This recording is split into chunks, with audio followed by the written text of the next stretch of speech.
Hello everyone, मैं सीमा आपका स्वाद के शोले चैनल पर स्वागत करती हूँ। आज हम बनाएंगे एकदम बेकरी जैसा यमी ओवरलोडेड चॉकलेट केक। ये जितना देखने में सुंदर, उससे कहीं ज़्यादा खाने में है लाजवाब। अब किसी भी ओकेजन पर आसानी से घर पर ही बनाइए यह चॉकलेट केक, जिसका स्वाद आपको रहेगा हमेशा याद। आप सभी से मेरी एक रिक्वेस्ट है, अगर आपको मेरी वीडियो पसंद आए तो लाइक और शेयर ज़रूर करें। मेरे लेटेस्ट वीडियोस देखने के लिए मेरे चैनल को प्लीज़ सब्सक्राइब करें और बेल आइकन को प्रेस करें। आज हम केक ओवन में नहीं, कुकर में बनाएंगे। आप कुकर की जगह कढ़ाई, पतीला कुछ भी ले सकते हैं। सबसे पहले हम कुकर को प्रीहीट करने के लिए उसमें नमक डालेंगे और मीडियम फ्लेम पर रख देंगे। नमक के ऊपर हम एक रिंग या वायर स्टैंड रखेंगे। हम कुकर की सीटी और रबड़ निकाल देंगे और उसे बंद कर देंगे। जब तक हमारा कुकर प्रीहीट हो रहा है तब तक हम केक की प्रिपरेशन करते हैं। सबसे पहले हम एक केक टिन लेंगे, उसको घी या बटर से ग्रीस करेंगे। फिर हम उसमें थोड़ा सा मैदा डालेंगे और इस तरह से डस्ट करेंगे। जितना एक्स्ट्रा मैदा होगा उसे निकाल देंगे। अब हम एक बोल लेंगे, उसमें एक छलनी रखेंगे और अपने ड्राई इंग्रेडिएंट्स को छानेंगे। पहले हम 1.5 कप मैदा डालेंगे, फिर हम 2 बड़ी चम्मच कोकोआ पाउडर डालेंगे, 1 छोटी चम्मच बेकिंग पाउडर, 1 छोटी चम्मच से थोड़ा कम बेकिंग सोडा।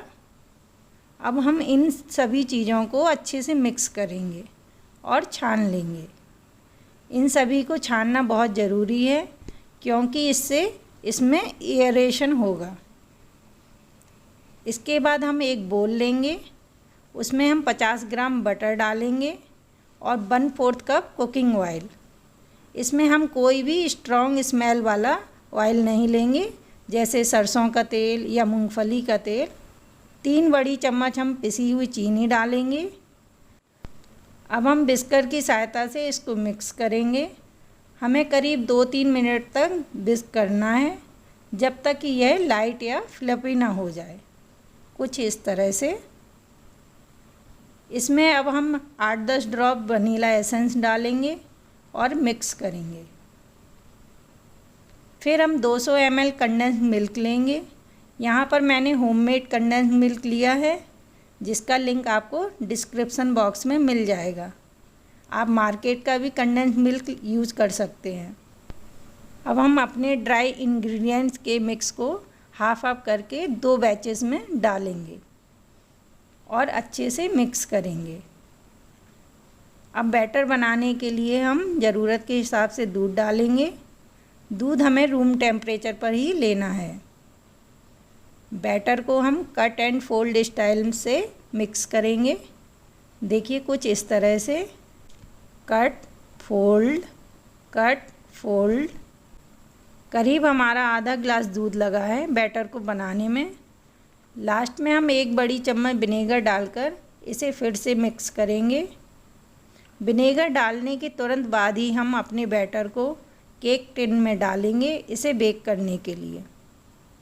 बैटर डालने के बाद हम अपने केक टिन को थोड़ा सा डैप करेंगे। अब हम इसे कुकर में डालेंगे, फिर कुकर को बंद कर देंगे। इसे बेक होने में करीब 35 से 40 मिनट लगेंगे, जब तक हम लोग अपना चॉकलेट गनाश बनाते हैं जो हम केक के ऊपर डालेंगे। चॉकलेट गनाश बनाने के लिए हम डार्क चॉकलेट कंपाउंड और व्हिप्ड क्रीम या हैवी क्रीम लेंगे। यह आपको किसी भी सुपरमार्केट में इजीली मिल जाएगी। डार्क चॉकलेट कंपाउंड आप ऑनलाइन भी ले सकते हैं, जिसका लिंक आपको डिस्क्रिप्शन बॉक्स में मिल जाएगा। हम 100 ग्राम चॉकलेट को इस तरह से काट लेंगे। इसको हम एक पैन में डालेंगे। 1 कप के करीब हम व्हिप्ड क्रीम लेंगे और उसे भी पैन में डालेंगे। अब इसको लो फ्लेम पर मेल्ट करते हुए मिक्स करेंगे इस तरह से। हमें जब तक चलाते रहना है जब तक कि पूरी चॉकलेट मेल्ट ना हो जाए। यह देखिए, यह कुछ इस तरह से दिखेगा। हमारा चॉकलेट गनाश अब रेडी है। अब हम चेक करेंगे हमारा केक बेक हुआ कि नहीं। सेंटर में हम एक नाइफ़ डालेंगे और हमारी नाइफ़ एकदम क्लीन आती है, मतलब हमारा केक तैयार है। केक ठंडा होने के बाद हम इस तरह से डिमोल्ड करेंगे। देखिए हमारा केक अच्छा स्पंजी बना है। हम इस तरह से इसको 2 पार्ट में डिवाइड कर लेंगे। अब हम शुगर सिरप लेंगे, इस तरह से उसे सोक करेंगे जिससे हमारा केक बहुत ही मॉइस्ट हो जाएगा। शुगर सिरप बनाने के लिए मैंने 2 चम्मच चीनी को थोड़े से पानी में घोल लिया था। हम दूसरे पार्ट में भी इसी तरह शुगर सिरप से सोक करेंगे। अब बीच में क्रीम लगाने के लिए मैंने थोड़ी सी व्हिप क्रीम में कोकोआ पाउडर डालकर चॉकलेट क्रीम बना ली है। इस क्रीम को इवनली स्प्रेड कर देंगे और अपने केक का दूसरा पार्ट इसके ऊपर रख देंगे। अब इस तरह से हम केक को एक बायर रैक पर रखेंगे और इसके ऊपर अपना चॉकलेट गनाश पोर करेंगे। आखिरी में हम इसको चोको चिप्स से सजाएंगे। लीजिए हमारा ओवरलोडेड चॉकलेट केक तैयार है। एक बार ज़रूर इसे बनाकर देखिए, आप इसको खाने से खुद को रोक नहीं पाएंगे। मुझे कमेंट्स में बताइए आपका केक कैसा बना। वीडियो देखने के लिए आपका बहुत बहुत धन्यवाद।